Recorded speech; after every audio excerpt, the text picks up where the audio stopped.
Hi everybody, Andy Oliver here in London at the Royal Albert Hall for the Oliviers 2022. Got some fantastic interviews with some of the biggest stars in musical theatre and theatre in general coming up, and you can see all the footage on musicaltheatre.com and the fan carpet. Stay with us. So, another musical, and you know what I love about this one is it's an old classic. It is an old classic, and we're right in the thick of it at the moment because we did our dress run yesterday. We're here tonight, and tomorrow we open in Bristol. We're on the road for a little while, and then we come back to the Barbican on the 23rd of June, I think. But people love this show, and I think it's exactly what people need right now. That kind of just old school singing and dancing entertainment that just makes you laugh, makes you smile, and hopefully tap along to those amazing Cole Porter songs. There's some pretty big numbers in there, even for yourself, isn't there? How are you finding it? There's some really big numbers. Yeah, I mean, I love the music of this show. It's just hit after hit. But what's kind of interesting or frightening or brilliant for me tonight is the first time I'm going to ever tap in front of anybody. Wow. Is going to be live at the Oliviers. I can't believe that with your career. Can you even believe that? I really can't. Get over it, but I'm excited. We have an amazing cast, an amazing team. Like I just said to the guys before, I'm just glad that everybody's here celebrating theatre. We're back out, we're back together. We can hug people, we can say hello to all of our peers, we can watch each other in the show. It's so wonderful. And how did you keep those creative juices going? I know you had a podcast. You've done your podcasts and things when we were at lockdown and stuff, didn't you? Yeah. I wrote a book. I had my podcast. I did a few little lives. I think just feeding that kind of that energy, that entertainment itch that I have was really important to me, but finding different ways to do that, and I did find different outlets which I perhaps wouldn't have found before, which was really nice. So yeah. You have a great night, Kerry. So we're back. It's kind of a nice feeling to be back after all this time, isn't it? It really is, and I think that we're seeing lots of our mates after a long time of being indoors. So I think there'll be an awful lot of air kissing and hugging going on today. I think that's what happens, isn't it? Because we work in an industry where if you're not doing that job, you don't see those people. That's right. That's absolutely right. And people have been doing what they can do to look after their families, whether it's picking fruit, driving vans. They've been doing what they need to do. And it's so lovely to get back into doing what we do. I think, especially in this industry, media in general, it's kind of one of those where one night we had work and the next night it was no work. The diary was empty, wasn't it? It was that stark, wasn't it? And we were completely left to our own devices. Very, very few people in the theatre industry were helped. And that is what is so shocking about it. A business, no, we're not key workers. We know that. But a business that brings in 9 billion as opposed to football that brings in 7.5. I know. There's a big thing about the bums on seats there, isn't there? Yes, I know. I work in the theatre as well, and it's controversial, but when you've got it in your blood, you did really feel it. Absolutely, and we do know we're not key workers, and we need, and this was just such a hard time for us all, but we're not saving lives, so that is completely understandable. There were other people doing that. But now it's time to have a bit of a laugh again. Exactly. But I just want to share one more thing with you. The first show I saw was Tina Turner. It was a Tina Turner tribute, right? Yeah. In the Sunderland Empire where I work as well.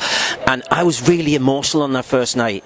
I can't explain it, but it felt like you'd taken something away and given you something back. I really did well up for some reason, and I'd never done that before watching a show as much. Well, whether you were on stage or watching it, chances are you had a spare seat in between you, because when we went back it was all socially distanced, and you just realised how much you needed to feel just taken out of it all, because it has been hard for everybody. Nobody escaped COVID without...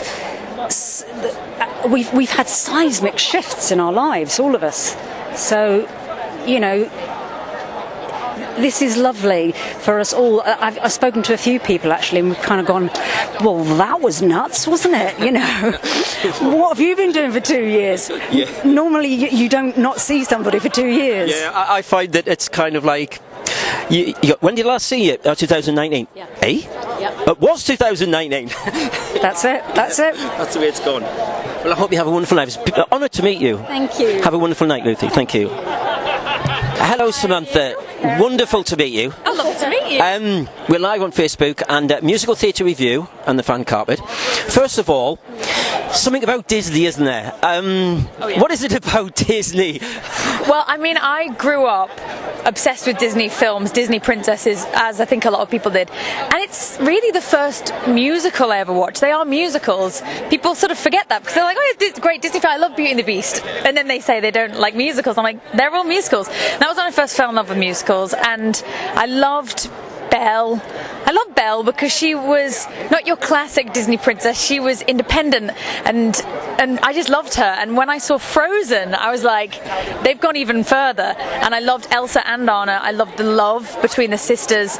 And I actually cried more than I've cried at a Disney film. And I was like a lot older than I was when I used to watch Disney films for the first time.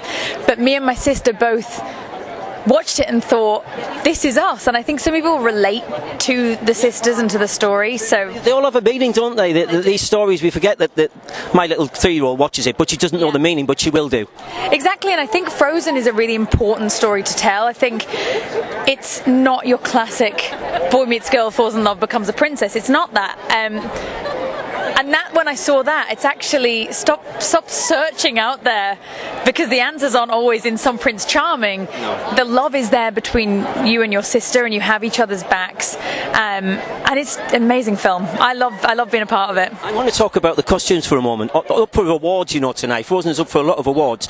I was lucky enough to work for Disney on the Beauty and the Beast tour part of it. Yes. And when Belle walked down that staircase in that dress, the crowd went, you could hear the crowd. Yeah. It's something about Disney and the scale of it, isn't it? Oh, yeah, it is. Because we dream of these dresses. We have these dresses. And my little niece got the full Elsa, of course. She came to see me. The stressful part of the morning was, which accessories does she wear? She had the ring, she had the little plait. And it's a big part of it. You aspire to be these women, and I'm proud that Elsa and Anna are two fantastic women to aspire to be, because they are strong and they make mistakes and they're honest and they're flawed, but they are supportive of each other. You have a wonderful night, Samantha, and I hope Frozen does very well in Oliviers. We're back. Thank you. Thank you. Two gentlemen from Back to the Future. Yeah, sorry. That's all right. Come and speak to us. We're live on Facebook, and we're live on Facebook, aren't we? Yes, we're live on Facebook. Oh, there it is. Live on Facebook and musicaltheatre.com. Actually, that's a good opportunity to do that. Sorry. There's always one, ladies and gentlemen, there's always one. So, up for an award tonight. A very special night for a very special musical, but a very special story, isn't it? This story, isn't it? The whole story of Back to the Future. It's gas, mate. It's like, to be honest, I don't think I could have more fun in a show playing the romantic lead opposite someone who loves me, but I can't love them. Romantic lead? I think weird, George. Are you about to say you are? Are you about to say the baby? It's all very unconventional, our show, and I think that's what makes it the most fun. Yes. It's full of shocks all the time, but the love at the end that just brings it all back together is all worth that. And the journey we all go on in that building, in that room together is. And yourself? I think selfishly as an actor, it's fun to do it when you love the other actors so much, and I knew that from the first read through when, you know, Rosie, Roger, Cedric, Olly. It's my first musical theatre experience ever. I got kicked out of the one at school, I got asked to leave the one at Lambda, and so it was my first ever musical, and I was sat around this table and I saw these performances they were doing, and the fact that I get to not only call them my friends but work with professionals, world-class professionals every night is honestly the most fun I've ever had. Can I just ask about your memories? I mean, obviously it's a long time ago, the original movie. What you got from that movie, especially the original? Marty is my idol, and he was my idol, and I still to this day think he's the coolest guy there is. It's all just about being yourself. That's what the journey is. Be yourself, trust in that. That's enough. And yourself? George is my idol. To this day, I think he's the coolest guy there is. You don't look like like him at all, really. Trust in yourself. No, Who are you playing in Back to the Future music? I don't really know. I can't really guess this. I genuinely believe that. I mean, I watched Back to the Future for the first time the night before the first audition, and knowing I was going in for George, and I saw this indelible performance by Crispin Glover, and I thought, how on earth am I going to do anything that even touches the sides of what that is? And then you sort of dig into it, and he's not just this comedy clown loser. He is who I was when I went to school, and to get to play around with that, and every night sort of go from gawky loser into non-gawky loser, and then we walk out stage, all become gawky loser again. It's a privilege, and it's But I think we can all take something from these characters, like yourself when you were at school. Certain things you go, I was like that at the school disco. I was like that, weren't we? Really, some of us. Yeah. So when I go up to Lorraine every night and sort of profess my love, you hear a lot of the audience go, "Oh yeah, I did that." Yeah. Especially the mums and dads, probably. Exactly. Yeah. Well, you're obviously up for the awards. I hope you do very well here at the Oliviers. It's great to see you, and long may your success continue for this fabulous show. Thanks so much. Thank you. Good evening, gentlemen. Well, thank you. Thank you. The black on wine. We're live on Facebook as well. First of all, when did you come up with the idea to bring this iconic movie? I mean, what's 1985? Something that has resonated with many decades, really. When did you first sit down and go, let's do this? It actually had its origination when Bob Zemeckis and his wife saw The Producers on Broadway. And she said to Bob, "Hey, did you and Bob ever think about adapting Back to the Future as a theatrical musical?" And Bob said, "Well, that's an interesting idea. No, I'm going to talk to Bob about it." So we kicked it around and we said, "Well, let's get these guys. Let's see what they think." And the next thing we knew, this was February 2006, and we said, why the hell not? Why not? Yeah, exactly. It began for the four of us with a lunch, and the agenda for the day was, can Back to the Future be a musical? And of course we had no idea. And the meeting ended with Gale and Bob Zemeckis saying, "Al, you and Glen, go write some stuff. Yeah. That's how we'll know. We need some music to see if it can be a musical." And we did. The thing about this film is it's so iconic, and even the decades, even the children growing up love it, as well as us, as well as older people. You know, my generation, I grew up in the 80s. What is it about that original movie that has resonated with these audiences for what 35, 36 years now? Well, I mean, if you could go back and meet your parents. Yeah, go on their first. Be a fly on the wall on their first day. Yeah, I mean, right? Everybody wonders about that. That idea doesn't matter how old you are. Doesn't matter what country you live in. Doesn't matter your ethnic background. It's a universal thing. Yeah. My parents were once kids, and something happened on their first date. And I can't believe it, that they were once kids. It's not true. Can't be real. Well, I hope you're obviously up for awards tonight. Best of luck, guys. Thank you for coming here on this wonderful night. Yeah. Not raining, which is great. Thank you for speaking to me. Have a great night. All right. Thank you. Thank you. Thank you. Good afternoon, and welcome to the Oliviers at last. How are you finding it? Very exciting and overwhelming, but I like it. Yeah. It's great to be here. I mean, how you felt with the success of Life of Pi, up for awards tonight, and it seems to have really captured that imagination of the audiences that have read the book and seen the film many years ago. How have you found it? It feels like we have, the book itself has such a big fan base. When people read it, they really appreciate the way we tell the story, you know. I can feel it at the end, you know, even through the thing with the giggles, laughs, the gasps. I can sense it when I'm on stage, and they're with us, and I'm really proud of what we've created, yeah. As an actor, I think if you go to film and you talk about somebody working with green screen and CGI, you're acting with something, you've had to take on something a little bit different with working with puppetry. Yeah. How did you go about that? I mean, it must have been, something that you sort of went, wow, I'm going to be working with puppets, and they're fantastic, the puppets, the puppetry. It's quite cool. because they work in two different ways. They when we're rehearsing, they don't always wear the puppet because it's quite heavy. So it's 3 actors, just sort of puppeteers moving together in sync, and everything I do, they would react, 3 of them. And it brings a sort of sense of power in me, and also what we're creating.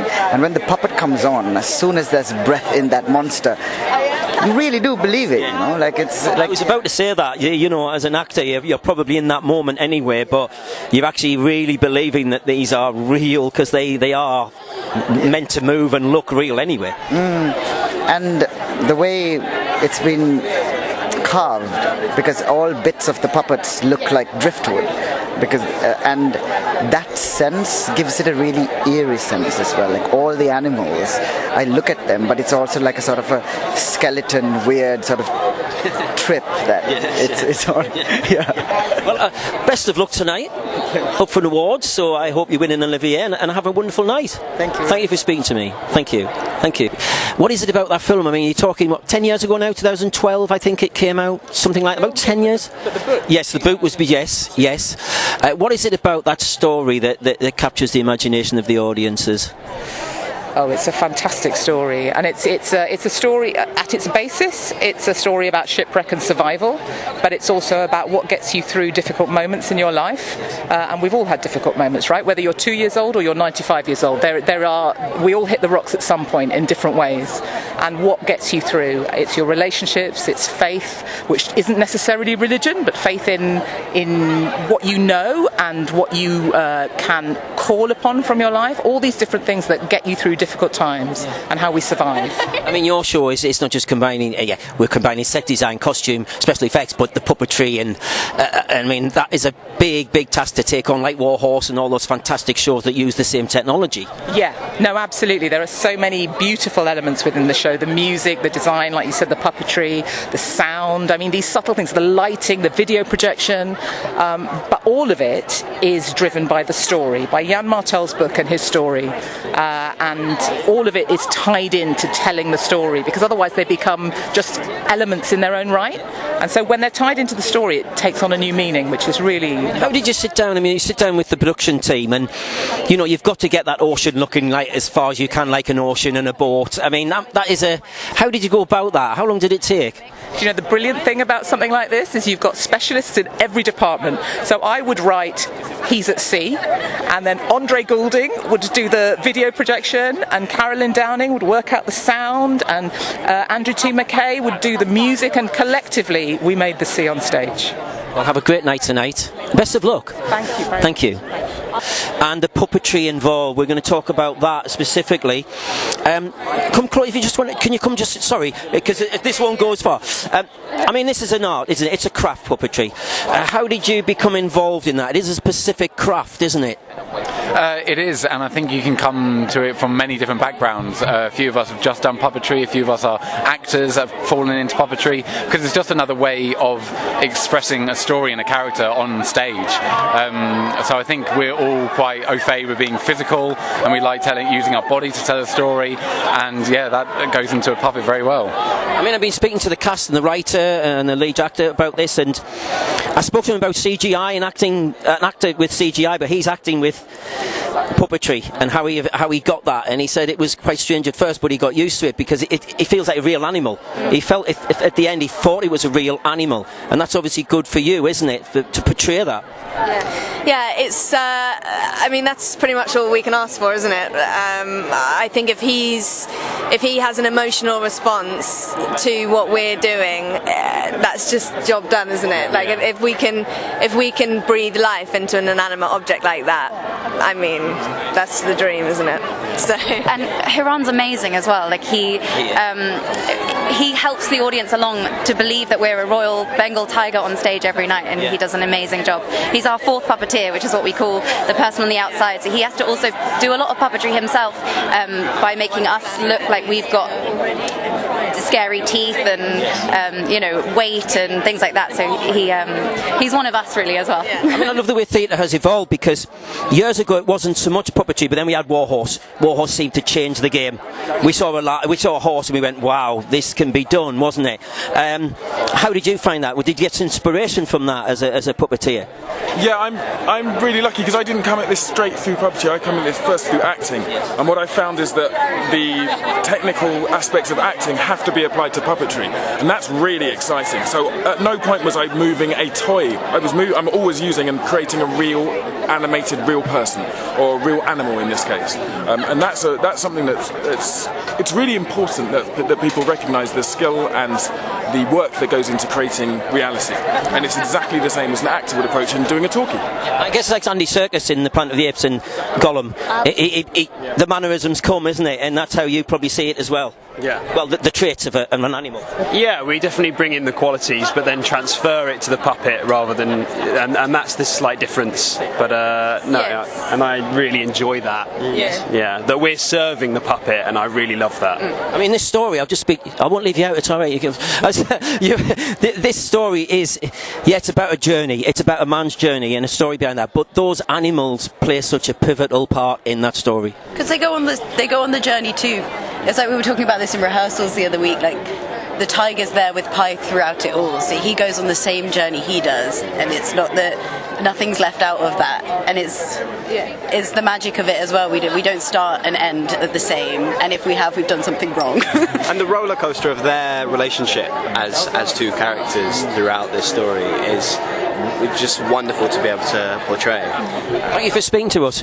You all answered. That was my job done. Thank you very much. That's all right. Thank you. Mr. Ian Shaw, ladies and gentlemen, we're live on Facebook and on musicaltheatre.com. I mean, what's it like playing your own father? I mean, it's not often we get asked. I've never asked that question before, to be fair. That's a tough one to give in a soundbite. That's more of a book length explanation. Writing it was the tough part.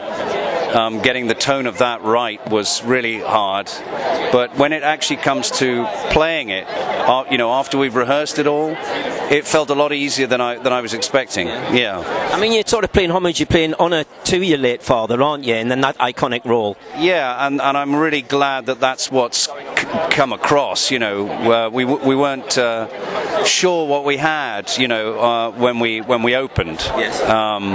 But that's what people are saying. So I'm delighted. Yeah. I mean, it has gone very well. I mean, you've opened and you're up for an award. So it's gone pretty well. If you'd asked me that at the start, I would have been so thrilled, and I am really, really thrilled. Audiences were filling out the theatre in a pandemic. So that was extraordinary. I mean, what was obviously you got a lot of childhood memories. Your father unfortunately passed away when you were an 8-9-year-old, but you've obviously got a lot of memories from his work on the set. Can you remember anything? What were your favourite memories of that time in the mid-70s? Well, on the set I was very little, so I didn't particularly find that environment very exciting. I remember the exciting part was meeting the shark. So I met Bruce the shark. They took the face cloth off the shark, and I was terrified. But it was later on. I was a bit older on other films when I watched him working, and even then it was dull, I have to say, because filmmaking is painstakingly slow. It's much more exciting to watch a film than make one. Yeah, I guess as a little boy you haven't got that age that you just want to run around and see things happen rather than. Well, you're not blown away by celebrity when you're a kid. So it's now that if I'm ever on a film set, if I'm not working, that it's more interesting. You're very honest as a child, aren't you? You say what it is. That's right, absolutely. Well, I hope you have a wonderful night, Ian, and I hope the wonderful play wins an award and it continues on its wonderful run. And thank you for speaking to us. It's been an honour, sir. Well, thank you. Thank you very much. Thank you. Appreciate it. Good night. Thank you. How many times over the years have I spoken to this gentleman? 4 or 5 times? Not enough times. But something's changed over these last few years with you, because you've been on telly singing and since I last spoke to you, funnily enough. So I've had the privilege and the opportunity to be able to do some really, really wonderful musical shows, and it just shows how incredible this industry is, and I'm glad we're here celebrating it. Have you? I mean, you're a doctor at the end of the day, an NHS doctor doing great work, but have you always had that in you? I mean, we saw you on the All-Star Music and thought, wow, he sings as well. Well, it's been repeated tonight. I've always had a creative side, and I think that there's also the academic part of me that's obviously the very medical bit, and now I get to actually show the other side to me as well, so it's quite nice to be able to do that. And you're at the Oliviers, Ranj, but you're actually presenting an award at the Oliviers. I am. It's my very first Oliviers, and I'm going in head first. I'm presenting an award with Bonnie Langford, the legend of the West End. Oh my gosh, I'm going to be fanboying quite hard. I'm going to find it difficult to keep my composure. But it's really, really special for me. It's special because we're back and we're celebrating this wonderful industry, but it's also special because it's my first one. And something that we've all missed, and I've said to a few of the artists tonight, we'll probably be a bit emotional tonight because it's something that was taken away that we all loved, and it did disappear totally. Exactly. I always say that science and medicine have helped us survive this pandemic, but it's the arts that have got us through, and that's why it's so important that we look after this industry, look after these people, look after these professionals. Without them, we'd be lost. Thank you, Ranj. Nice to see you again. Thank you. Have a great night. Thank you. But tell us why you're here tonight, and I'll speak a little bit more about what you've been up to, because we know most of us know what you've been up to over the last few years, but tell us why. I am here because I am nominated for Best Actor for Constellations, and I was also a part of Cabaret, which is up for lots of awards tonight as well, Revival, lots of other things, so it's just great to be here as a nominee, great to be here supporting my friends. It's really exciting. Yeah. I mean, what was it like being part of that production? Big names in that, really established actors. You've probably learned a lot from them as well. Constellations. Yes. It was incredible. It was it was an extraordinary idea, and extraordinary that it came together. It was a proper feat to get 4 different pairs of actors from such varying worlds to kind of come together, and for Michael and Debbie to have done what they did, which was to have facilitated the room, which meant that all of these shows could be put together. And Russell is just he's an absolute gem. I feel really, really, really privileged to have done it with him. He's astounding. I feel really lucky to have been a part of it with him. And likewise to have done it alongside Sheila and Ivano and Peter and Zoe and Anna and Chris. Of course, I ended up doing the show with Chris at one point, which was insane and amazing. But it was just a really extraordinary way to come back to theatre. I want to speak to you about It to Sin, because this was a monumental thing on television for us. How did you first become involved in that? I auditioned. It was my first TV job. I went through the mill in terms of they put me through my paces, and it was worth it. And it'll be with me for as long as I'm here, and I think it's still really overwhelming just how much of a response there is still now to it, and it's been really just sort of great to sort of keep being an advocate for everything that the show spoke about, touched on. It's really important. It felt like something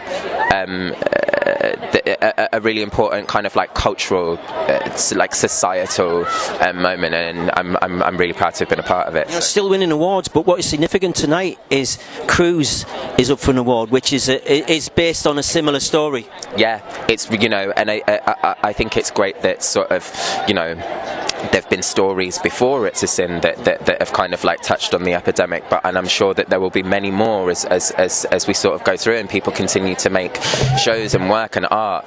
And Cruise kind of was happening as I came back to London, I think, and it was just really great to see that there was more appreciation and visibility of that moment in time, because for a lot of people they didn't. It's something that people still don't know about. So. A very proud occasion then, isn't it, for you to be here, but obviously to be nominated for this wonderful musical? An absolute honour. I mean, especially considering the time we've been in, to be able to come through with the recognition. I mean, to be honest with you, I think all theatre deserves an award. I mean, it's too hard to express the difficulty that there is usually trying to put on the show. In a time-sensitive industry as theatre, to then know that time can be taken away at any moment. You know, to have to direct down Zoom, design down Zoom, you know, it's been insane for everybody. And to have your piece recognised after all of that, I'm overwhelmed. I'm so chuffed. Just a win, we've won already just by getting here. I mean, this gentleman's music is iconic anyway. What is it about that music that has stood the test of time and will do for future generations? He's a genius. You know what I mean? I mean, he's a genius that also spoke from his heart, spoke the truth about what people really experience, and decided to be a martyr for that cause. As a Jamaican, you know, obviously he means more. You know, Jamaica, he absolutely put Jamaica on the map for a lot of people. He manages to encompass the spirit. He manages to encompass the spirit of what Jamaicans want to put throughout the world. Well, thank you for speaking to us, and best of luck. I'm sure you're going to win an Olivier tonight. Oh, you're sure? Good. I'm pretty sure. I feel it in my blood. I feel it in my blood. Yes. Oh, I'm in trouble now. I'm in trouble now. Okay. Have a great night. Thank you. Thank you. We're all dressed up for the occasion tonight, but it's great to be back, isn't it? Yes, it is amazing to be back. This is my stage wife, by the way. This is Gabby Brooks, if you didn't know. Who plays Rita Marley. But yeah, it's good to be here. I mean, you're playing somebody who, I spoke to your director about this, an icon who has stood the test of time and will do for future generations. Yeah, no matter where you're from, no matter what your background is, what is it about that man that has done that? I swear to you, I didn't know the real meaning of legacy before taking on this role. Wow. I mean, the depth of this person, and the message and how far it goes, it's just this thing that reverberates, since his past. It's just continued. It's like a ripple, that just goes out and out, and it's never going to stop. And it's because of he preached the truth, Bob, and the truth, it's just kind of, it finds its way into every corner of the earth. And so, yeah, I'm glad to be one of the messengers, today in 2022. I mean, you're not taking on fictional characters, you're taking on real life characters. How did you find that, and going into the background and the backstory of somebody who actually exists? I mean, it's incredible. There's not many times you play a part where you actually have so much to draw from, so in some ways it does make it easier. I won't lie to you, there's a pressure there, but I sort of relish the pressure because it just means that every single night when I go on stage I really respect the person that I'm playing, and it means that it just gives me a purpose every night. Well, thank you for speaking to us. Best of luck. Thank you. Up for an award tonight, up a few awards, so I hope you win. Yeah, 4. Yeah. Thank you. Thank you. Well, would you like to tell our Facebook viewers and our viewers on Musical Theatre Review why you're here and what you're representing first? We're part of the Choir of Man. My name's Ben, this is Miles, this is Nick, and we're a few of the people involved. And we are here because we are nominated for Best Entertainment or Comedy Play. Yes. So how did this show come about then, from the origin? Well, we started out with an idea that it would be a show about 9 guys who met together to sing in a pub, and we started out in 2017, and we got 9 guys together. We saw who could do what, who could sing, who could dance, who could play instruments, who could tell stories, and then we put the show together.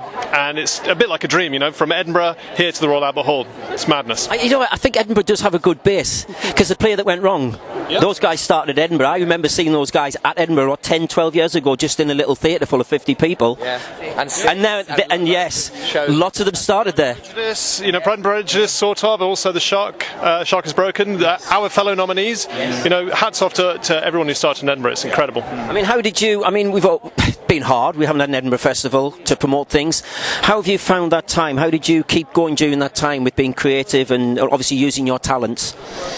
I mean, it was hard. It was depressing. I can't pretend it wasn't a difficult moment, but I think being able to check in with each other and then the prospects of coming back, particularly coming back with this show, which is so good at celebrating what it means to gather together and having an unapologetically good time as a community, knowing that was on the horizon as soon as we were able to do it was something that kept me going. After having such a break, to come back and see what this show means to people, I think it's a massive feel-good factor for our show. So for us, no matter what we went through or what we felt, coming back to do the shows and seeing how it impacted people was just That's the amazing part. I think what I found personally working in the theatre and doing this is how emotional I felt coming back to it. Really emotional, like tearful emotional because it had been taken away. Did you feel that? Absolutely, and particularly The Quiet Man is a show about being together. That's the one thing we haven't been able to do in the last two years, is be together. And the Quiet Man is a show about community, about the power of being together. We're much better together than we are apart. So it's been an emotional thing for us and for our audiences. Well, best of luck, guys. Thank you so much. Best of luck. Have a great night. We're back. Cheers. That's the main thing. That's all from us at the 2022 Olivier Awards. Catch us on all social media platforms. We'll see you soon.